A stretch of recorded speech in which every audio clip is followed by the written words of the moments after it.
اس طرح سے نور کا ٹکڑا آیا کہ پوری کائنات روشن ہو گئی۔ اب دنیا کا جائزہ لیں، اب اس طرح ٹیکنالوجی اس طرح سے آگے ہے، اتنا سائنس آگے ہے، طرح طرح کی مشینیں ہیں، لیکن کوئی مشین ایسی نہیں آئی کہ آپ دیوار کے پاس بیٹھے ہوں وہ ادھر سے ادھر دیکھ لیں۔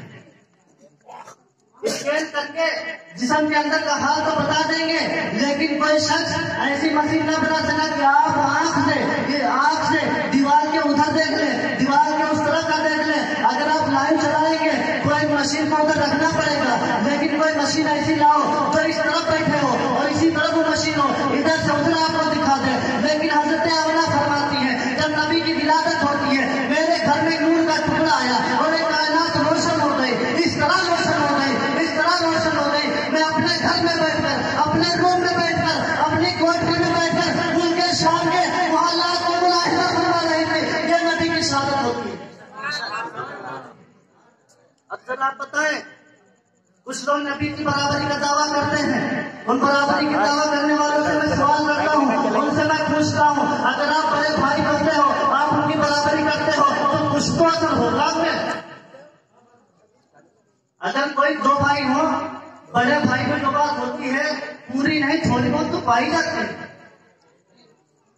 تھوڑی بہت تو پائی جاتی ہے، لیکن آپ کچھ ہی بتا دیں نبی کریم صلی اللہ علیہ وسلم کی زندگی کا معائنہ کریں، زندگی کو پڑھیں، ان کی تاریخ کو پڑھیں۔ نبی کریم صلی اللہ علیہ وسلم کی زندگی ہے، وہی دین ہے۔ نبی کریم صلی اللہ علیہ وسلم کی جو زندگی ہے، جو انہوں نے کیا وہی سنتیں ہوئی، جو نبی کریم صلی اللہ علیہ وسلم نے بتایا۔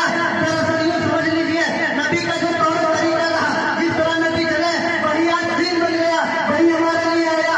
لیکن نبی کریم صلی اللہ علیہ وسلم اس دار فانی میں آتے ہیں، آنے کا وقت ہے، آتے ہیں تو بھارت میں، ملک بھارت میں ایک آتش کا ڈالا جو مجوسی جلایا کرتے تھے، 1000 سال سے اس کو روشن کیا تھا، اس طرح سے روشن کیا تھا، اس طرح سے روشن کیا تھا۔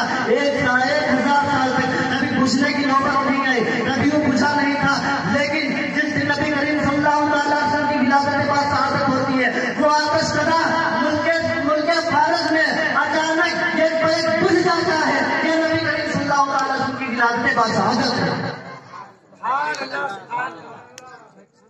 اور میں ایک بات بتاؤں گا بالخصوص علماء کرام کی توجہ کرنا چاہوں گا کہ آپ حضرات نے بارہا سنا ہوگا ابو جہل نامی کافی جو کٹر تھا، ابو جہل وہ نبی کریم صلی اللہ تعالی علیہ وسلم کی بارگاہ میں آیا، مٹھی میں کنکریاں لایا اور آپ سے سوال کرتا ہے۔ علماء کرام کی توجہ چاہوں گا، ابو جہل نبی کی بارگاہ میں آیا، اس کا بھی عقیدہ تھا کہ نبی کا معنی وہ جانتا تھا، لیکن آج کے لوگ کیسے ہیں وہ نبی کو مانتے ہیں، نبی کا معنی نہیں مانتے ہیں۔ وہ ابو جہل کا نبی کو نہیں مانتا تھا، لیکن نبی کا معنی نبی کا معنی ہی ہے غیب کی بات بتانے والا۔ ابو جہل کا عقیدہ تھا کہ ہماری مٹھی میں کیا ہے، اگر یہ نبی ہوں گے تو غیب کی بات بتائیں گے، لیکن آج کا مسلمان کیسا ہے جو نبی کو مانتا ہے لیکن نبی کا معنی نہیں مانتا۔ ہمارے نبی کریم صلی اللہ علیہ وسلم جب اس دار فانی میں آئے، اس سے پہلے کا معاملہ کیا تھا، اس سے پہلے کا ماحول کیا تھا کہ باپ اپنی بچی کو پیدا ہوتے قتل کر دیا کرتا تھا۔ اگر کوئی شخص اپنی بیوی کو طلاق دے دیتا یا یوں سمجھ لے کسی کا شوہر مر جاتا تو اسے بستی سے پورے کوٹری میں بند کر دیا جاتا تھا۔ جب پیارے نبی کریم صلی اللہ تعالی علیہ وسلم اس دار فانی میں تشریف لائے، معاملہ بہت بگڑا ہوا تھا، اسی لیے شاعر بھی کہتا ہے آئی نئی حکومت سکہ نیا چلے گا۔ جب نبی آئے تو یوں سمجھ لیجیے کہ نئی حکومت آئی، اس سے پہلے بچیوں کو دفنایا جاتا تھا اور نبی کے آنے سے پہلے بچیوں کو قتل کر دیا جاتا تھا، لیکن ہمارے نبی جب آئے تو سارے جہان کے لیے رحمت بن کر آئے، اور نبی رحمت ہے نبی کے آنے کے بعد کسی بچی کو دفنایا جائے یہ ہو نہیں سکتا۔ جب نبی کریم صلی اللہ تعالیٰ علیہ وسلم اس دار فانی میں تشریف لائے تو اللہ رب العزت نے پوری کائنات کا نظام بدل دیا، پوری کائنات کا نظام بدل دیا، پوری حکومت کو چینج کر دیا۔ پیارے نبی کی پیدائش کے صدقے میں اللہ تبارک و تعالیٰ نے پورا نیا قانون بنا دیا۔ جب بچیوں کو دفنایا جاتا تھا، نبی کریم صلی اللہ تعالیٰ وسلم کی ولادت باسعادت ہوتی ہے، جس دن ولادت باسعادت ہوتی ہے، پیر کا دن تھا، 12 ربیع الاول تھا۔ اس دن کی تاریخ کو ملاحظہ فرمایا، جب 12 ربیع الاول کو نبی کی ولادت باسعادت ہوتی ہے، اگر اس دن کوئی بچی پیدا ہوتی تو اسے بھی قتل کر دیا جاتا، کیونکہ عرب کا یہ معمول تھا۔ قربان جائے پیارے نبی کی شان میں، جس تاریخ میں نبی کی پیدائش ہوتی ہے، اللہ رب العزت اس تاریخ میں بچوں کو پیدا کرتا ہے، بچی آتا ہی نہیں۔ سبحان اللہ۔ یہ ہمارے نبی کی شان ہے۔ مختصر یوں سمجھ لیجئے،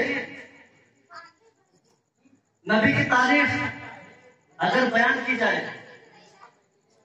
تو ساری دنیا کی سیاہی، بلکہ مفسرین کرام فرماتے ہیں سمندروں کی سیاہی بنا دی جائے، زمین کا کاغذ بنا دیا جائے، سارے دنیا میں جو درخت ہیں ان کے قلم بنا دیے جائیں تو وہ سب کم پڑھ سکتے ہیں، لیکن نبی کی جو تعریف ہے وہ کم نہیں پڑھ سکتی۔ نبی کی شان میں ابھی آپ حضرات کو ہمارے علماء کرام جو باہر سے آئے ہوئے ہیں، یہ سب ہمارے سرکار ساتھی ہیں، ہمارے سینئر ہیں۔ آپ حضرات جانتے ہوں گے مجھے، میں آپ ہی کا محلے کا رہنے والا ہوں۔ ہمارے والد صاحب جو بیٹھے ہوئے ہیں، میں بہت سے لوگوں کو جانتا ہوں اور مجھے بہت سے لوگ جانتے ہوں گے، جو علماء کرام ہمارے سر کے تاج ہیں۔ انشاءاللہ زبردست ابھی آپ کو بہت اچھے خطاب فرمانے ہیں، آپ کو سماعت فرمانے ہیں۔ میں بس بہت جلد آپ کے سامنے سے رخصت ہو جاؤں گا، کیونکہ ماحول بہت خراب چلتا ہے، وہ ٹائم نہیں ہے جو 12-1 بجے 2 بجے تک پروگرام چلایا جائے۔ بہتر یہ ہے کہ کم وقت میں زیادہ سے زیادہ سیکھ کر جائیں، یہی ہمارے لیے بہتر ہوگا۔ پیارے نبی صلی اللہ علیہ وسلم کی ولادت باسعادت ہوئی اور نبی کا بچپنا گزرا مکہ شریف میں۔ نبی کی مکہ شریف میں بچپنا گزرنے کے بعد میں جب نبی نے 40 سال کے بعد نبوت کا اعلان کیا، تب آپ لوگوں کو طرح طرح کی اذیتیں پہنچائی گئی۔ طرح طرح کی اذیتیں پہنچانے کے بعد میں پیارے نبی صلی اللہ تعالیٰ علیہ وسلم کو ایک بار ایک منصوبہ بنایا گیا کہ نبی کو قتل کر دیا جائے، ان کو قتل کر دو کہ تو دین ختم ہو جائے گا۔ اللہ کے رب العزت نے پیارے نبی صلی اللہ تعالیٰ وسلم کے پاس وحی بھیجی کہ حضور صلی اللہ تعالیٰ وسلم کو ہجرت کا حکم ہوا۔ المختصر کو سمجھ لیجئے، پیارے نبی صلی اللہ تعالیٰ وسلم کے گھر کا گھیرا کر لیا گیا، کفار مکہ نے پیارے نبی کے گھر کو گھیر لیا اور پورا منصوبہ بنا لیا قتل کر دیا جائے نبی کو۔